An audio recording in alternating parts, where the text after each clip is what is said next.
triplex villas at Kollur, APR Projects. Welcome to Suman TV. నేను మీ Suman TV Nag. Pastor Praveen పగడాల గారు, ఆయన విషయంలో ఏం జరిగింది అంటే హైదరాబాద్ నుంచి రాజమండ్రి వరకు జరిగినటువంటి ఈ జర్నీలో ఏం జరిగింది? సో భిన్న అభిప్రాయాలు వ్యక్తపరుస్తూ ఉన్నారు. దీనికి సంబంధించి ఆల్రెడీ తెలుగు రాష్ట్రాల్లో ఉన్నటువంటి గవర్నమెంట్ కూడా స్పందించడం జరిగింది, పోలీస్ వారు కూడా స్పందించడం జరిగింది. సో ఈ మధ్యకాలంలో ఏం జరిగింది అనేది ఈరోజు మనతో పాటు పూర్తి వివరాలకి హైకోర్టు అడ్వకేట్ అలగర్ రవీంద్రనాథ్ గారు ఉన్నారు. అది వారి మాటలో తెలుసుకుందాం. Hello sir. హాయ్ అండి నాగరాజ్ గారు. ప్రవీణ్ పగడాల గారు, ఈయన విషయంలో జరిగింది ఏంటి సార్? అసలు అంటే హైదరాబాద్ నుంచి రాజమండ్రి వరకు జరిగినటువంటి జర్నీలో ఏమైంది?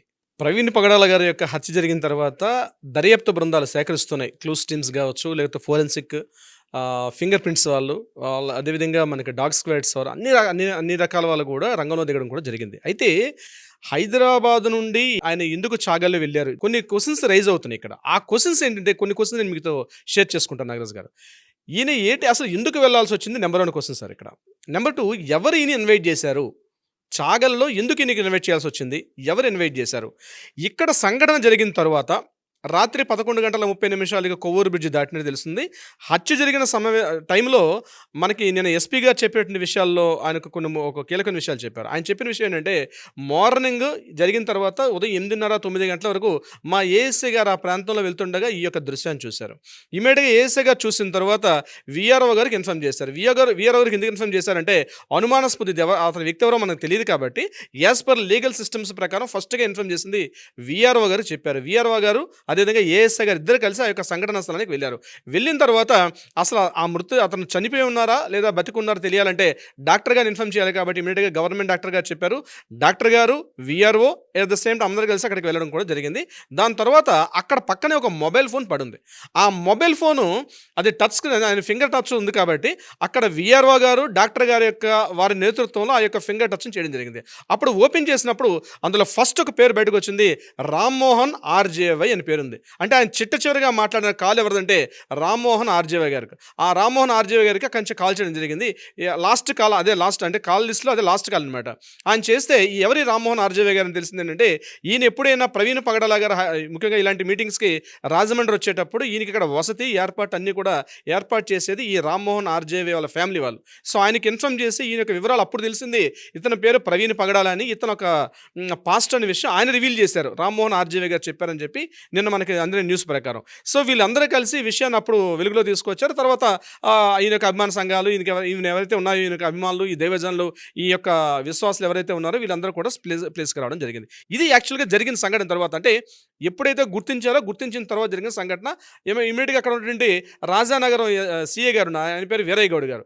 వీరయ్య గౌడ్ అనేటువంటి సిఏ గారు ఇమీడియట్గా రావడం, దీన్ని పూర్తిగా అక్కడ పంచనామాలు చేసి అంటే బాడీని తీసుకొని గవర్నమెంట్ హాస్పిటల్కి హ్యాండ్ ఓవర్ చేయడం జరిగింది. అయితే ఇక్కడ పాయింట్ ఏంటంటే, రాత్రి అక్కడ సీసీటీవీ ఫుటేజ్కి వెళ్ళారు. ఎవరెవరు చేశారంటే, రాత్రి 11:30 లాస్ట్ సీసీటీవీ ఫుటేజ్ మనకు కనిపించింది. ఆ సీసీటీవీ ఫుటేజ్లో ఆయన ఆ టోల్ గేట్ దాటిన తర్వాత టోల్ గేట్ దగ్గర సీసీటీవీ ఫుటేజ్ ఆయన దాటుకుంటూ బ్రిడ్జ్ మీదకి ఎక్కుతున్నారు. అంటే 4వ బ్రిడ్జ్ అది. అంటే కొవ్వూరు నుంచి ఈ రాజనగరానికి వచ్చేటప్పుడు గోదావరి పైన ఉంటే లాస్ట్ వంతెన అదే. ఆ వంతెన దిగితే ఇంకా రాజనగరానికి వచ్చేస్తాం మనం. ఆ లాస్ట్ ప్లేస్లో ఆయన దాటుతున్నట్టు మెల్లగా టర్న్ చేసుకుంటూ వస్తున్నారు. అది చాలా స్లో మోషన్లో ఉంది. ఇంకొకటి ఏంటంటే, ఆయన హెడ్లైట్ ఆఫ్ అయి ఉంది. అక్కడ హెడ్లైట్ ఇండికేటర్స్ మాత్రం వెలుగుతున్నాయి తప్ప మెయిన్ హెడ్లైట్ మాత్రం ఆఫ్లో ఉంది. అవి లేదు, అది కూడా ప్లే చేయండి. సో ఆ హెడ్లైట్ ఆఫ్ అంటే, హెడ్లైట్ ఎందుకు ఆగుంది అంటే, ఆయన మీద ఏమైనా ముందుగా దాడి చేశారా, ఇంకా మార్గ మధ్యలో ఎక్కడైనా దాడి జరిగిందా, అంటే ఇది మృత లేకపోతే యాక్సిడెంట్ అని తెలియడానికి కొన్ని డౌట్స్ రైజ్ చేశారు. అందులో భాగంగా ఆయన హెడ్లైట్ అప్పటికే ఆఫ్ అయి ఉంది. హెడ్లైట్ ఆఫ్ అవ్వడం. నెంబర్ 2 ఏంటంటే, ఆ వెహికల్ కూడా స్లో మోషన్లో వెళ్తుంది. అంటే ఫాస్ట్గా రావట్లేదు, మెల్లగా సైడ్ నుంచి తప్పించుకుంటూ వస్తున్న వీడియో చూసాం మనం. అంటే ఆయన ఏమైనా అంతకుముందు అటాక్ జరిగిందా, అదొకటి ఇంపార్టెంట్. మనకి తెలిసింటే రామ్మోహన్ ఆర్జేవై గారితో లాస్ట్ కాల్ మాట్లాడారు. దర్యాప్తు బృందాలు వాళ్ళ యొక్క ఇన్వెస్టిగేషన్లో భాగంగా బస్ ఈయన కూడా మళ్ళీ పిలిచి మాట్లాడతారు. అంటే హైదరాబాద్ నుంచి రాజమండ్రి వస్తున్నట్టు మార్గ మధ్యలో ఎవరెవరితో మాట్లాడారు, ఎవరెవరిని మీట్ అయ్యారు, ఇవి కూడా అందులో వస్తాయి మనకి. ఇకపోతే ఈయన మీద అటాక్ జరిగింది అనడానికి దృశ్యంగా అక్కడ కొన్ని బ్యాంబూ స్టిక్స్ ఉన్నాయి, కొన్ని వెదురు బొంగులు ఉన్నాయి. వాటి మీద అక్కడక్కడ రక్తపు చారికలు అయితే కొన్ని ఉన్నాయి. అక్కడ బహుశా ఈయన మీద ఏమైనా బ్యాంబూ స్టిక్స్ అటాక్ చేశారా అన్నట్టుగా కొన్ని డౌట్స్. అంటే ఇది హత్య అని చెప్పడానికి కొన్ని ఆధారాలు కనిపిస్తున్నాయి. కానీ ఎస్పీ గారు చెప్పడం ఏంటంటే దీని మీద మనం దర్యాప్తు చేస్తున్నామని. బట్ మనకందరికీ నేను చూస్తున్నట్టు ఆ వీడియో ఫుటేజ్ అవన్నీ చూస్తుంటే బ్యాంబూ స్టిక్స్ అయితే కొన్ని కనిపిస్తున్నాయి. దాని మీద కూడా కొన్ని రక్తపు చారికలు కూడా ఉన్నాయి. ఏదేమైనప్పటికీ కూడా ఈ బ్రిడ్జి దగ్గర ఈయన లాస్ట్ ఫుటేజ్ 11:31 దొరికిన అక్కడ నుంచి ఈయనకి జరిగిన సమయం ఏదైతే ఉందో అది పోస్ట్ మార్టంలో ఆ టైం మెన్షన్ చేస్తుంటారు. ఏ టైంలో ఆయన లాస్ట్ బ్రీత్ తీసుకున్నారనేది పోస్ట్ మార్టం రిపోర్ట్లో వస్తుంది.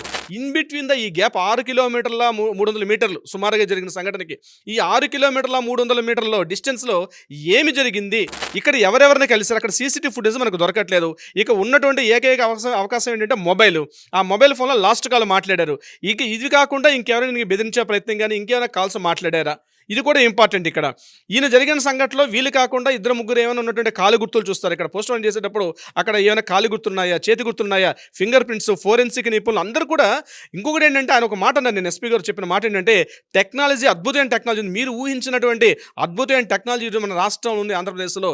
ఏ క్షణం ఏం జరిగిందో కూడా మనం క్లియర్గా తెలుసుకోగలంటే అద్భుతమైన టెక్నాలజీ ఉంది. ఆ టెక్నాలజీ ద్వారా ఇది హత్య లేకపోతే యాక్సిడెంట్ అని మనం కన్ఫర్మ్ చేస్తామని చెప్పడం జరిగింది. నిజంగానే ఆ టెక్నాలజీ ఉంటుంది పోలీస్ డిపార్ట్మెంట్లో. చాలా మందికి మీడియా కానీ కామన్ మ్యాన్కి తెలియదు. కానీ ప్రతి విషయం ఫోన్ కాల్లో ఏ క్షణం ఎవరితో మాట్లాడారు, ఏ సిగ్నల్ నుంచి వచ్చింది, ఏ టవర్ నుంచి వచ్చింది, ఎవరితో మాట్లాడారు, ఏం మాట్లాడారు, వాట్సాప్ అయినా సరే ఇటువంటిదైనా సరే క్లియర్గా తెలుస్తుంది అక్కడ ప్రతిదీ. అంటే ఇంట్రాగేషన్ చేసి అంటే ఆ యొక్క క్లూస్ టీమ్స్ కలెక్ట్ చేసేటప్పుడు ఈచ్ అండ్ ఎవ్రీ ఆ యొక్క రక్తపు చారికలు ఉన్నాయి. అది ఈయన యొక్క డిఎన్ఏ అంటే రక్తాన్ని యొక్క శాంపిల్స్ని చూస్తారు అక్కడ. అది సేమ్ డిఎన్ఏ ఉంటుందా లేకపోతే వేరే డిఎన్ఏ అంటే ఒకవేళ కొట్లాట జరిగింది అనుకోండి, ఆ కొట్లాట్లో వాళ్ళు కూడా చేతికి గాయం లేదా గాయం తేలితే ఆ ప్రతి అండ్ ఈచ్ అండ్ ఎవ్రీ యొక్క డిఎన్ఏని కూడా శాంపిల్స్ కలెక్ట్ చేస్తారు. అంటే వేరే వాళ్ళ బ్లడ్ శాంపిల్స్ ఉన్నాయి అక్కడ ఉంటే అది ఎవరిదే ఉంటే అక్కడి నుంచి మొదలు పెడతారు క్లూస్. ఇది చాలా పెద్ద ప్రాసెస్ అండి. నేర పరిశోధన అన్నది అదొక పెద్ద సబ్జెక్ట్. క్రిమినాలజీలో ఉంటున్న సబ్జెక్ట్ ఏంటంటే నేర పరిశోధన అనేది చాలా పెద్ద వాషన్. అది ఆ యొక్క నిజంగా చేయాలనుకుంటే పోలీస్ డిపార్ట్మెంట్ వాళ్ళు చేయగలరు కూడా. అది నిజమా కాదని తేల్చి అద్భుతం టెక్నాలజీస్ వచ్చాయి. ఇంతకుముందు టెక్నాలజీ లేదు. ఈరోజు టెక్నాలజీ సహాయంతో కూడా అసలు నిజంగా జరిగిందా లేదా, అసలు ఏం అవకాశం లేకపోయినా కూడా శూన్యులోంచి కూడా పట్టుకొస్తారు మన పోలీస్ డిపార్ట్మెంట్ వాళ్ళు. అద్భుతం నిజంగా. ముఖ్యంగా వ్యవస్థ పనిచేస్తున్నటువంటి దర్యాప్తు బృందాలు కూడా అక్కడ ఉన్నటువంటి వ్యవస్థ కూడా. నేను ఎస్పీ గారిని మరొకసారి ఇప్పుడు ప్రతి వీడియోలో మనం చెప్తున్నాం, మరొక వీడియోలో కూడా అభినందించాల్సిన వస్తుంది. అటువంటి స్థాయి కలిగిన వ్యక్తులు అక్కడ ఉంటే దర్యాప్తు సక్రమంగా జరుగుతుంది. ఎందుకంటే ముఖ్యమంత్రి చంద్రబాబు నాయుడు గారు స్వయానా మాట్లాడడం జరిగింది. హోమ్ మినిస్టర్ అనిత గారు కూడా ఇది పూర్తిగా జరగాల్సిన దర్యాప్తు పూర్తిగా జరిపిస్తామని చెప్పి ప్రజలకు ఒక హామీ భరోసా కూడా ఇస్తున్నారు. ఏదేమైనప్పుడు కూడా డౌట్ఫుల్ ఏంటంటే ఆ కొవ్వూరు బ్రిడ్జి రాత్రి 11:31 జరిగిన సంఘటన నుంచి ఈయన ఎప్పుడైతే చనిపోయారో ఈ సంఘటన మధ్యలో ఏం జరిగిందని తెలిస్తే మొత్తం యొక్క స్టోరీ అంతా కూడా వెలుగులోకి వచ్చే అవకాశం ఉంటుంది. టోటల్ ఎంత సార్? 6 కిలోమీటర్స్ ఉండొచ్చు. 6 కిలోమీటర్ల 300 మీటర్లు అని చెప్తున్నారు సార్. సో మధ్యలో ఏం జరిగింది అనేది మాత్రం సస్పీషియస్ అనమాట. అవునండి. పోలీస్ యంత్రాంగం చెప్పినటువంటి ఇన్ఫర్మేషను. సో ఇది ఈ విధంగా జరిగింది, ఉన్న సీసీ ఫుటేజ్ ప్రకారం ఉన్న ఆధారంగా ఇది జరిగింది అని చెప్పేసి రివీల్ చేయడం జరిగింది. సో వారికి కూడా స్పెషల్ థ్యాంక్స్ మనం చెప్పాలి. ఎందుకు అంటే వెంటనే స్పందించి ఏం జరిగిందని చెప్పేసి ఇష్యూ సెన్సిటివ్ అవ్వకముందే అలాంటి వారు అప్రమత్తంగా ఉండి స్పందించడం అనేది చాలా మంచి విషయము. అండ్ ఇలాంటి దారుణాలు జరగకూడదు, బాధాకరం కూడా, నో డౌట్. అండ్ మీరు ఇందాక చెప్పినట్లు టెక్నాలజీ కూడా అందుబాటులో ఉంది. త్వరితగతిన దీనికి కూడా ఒక రైట్ జస్టిస్ జరుగుతుందని మాత్రం భావిద్దాము. చాలామంది స్పందించడం కూడా జరిగింది. అండ్ మీరు మాట్లాడిన దాని ప్రకారం సార్ కాల్ డేటాను బట్టి కూడా కొంత విషయాలు సేకరించేటువంటి అవసరం ఉంది. ఏం జరిగింది, ఏంటి, అంతకుముందు ఎవరితో మాట్లాడారు, ఈ గ్యాప్లో ఏం జరిగి ఉంటుంది అనేటువంటిది. సో మీరు ఒక కీలక పర్సన్ పేరు కూడా చెప్పడం జరిగింది. ఆయన రాజమండ్రి ఎప్పుడు వెళ్ళినా కూడా ఆయనే వీటికి సంబంధించినటువంటి ప్రతి డేటాని చూసుకుంటూ ఉంటారు అని చెప్పి ఆ కన్వర్జేషన్. సో అక్కడ కన్వర్జేషన్ ఏం జరిగింది ఏంటి అనేది కూడా దాన్ని బట్టి కూడా కొంత తెలియాల్సినటువంటి అవసరం ఉంది.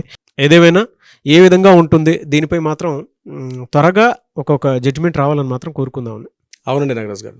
Anyways thank you and thank you so much Ravindranath garu. Thank you so much Nagaraj garu. Suman టీవీలో మీ పర్సనల్ అండ్ బిజినెస్ ప్రమోషన్స్ కోసం కింది నెంబర్కి కాంటాక్ట్ చేయండి.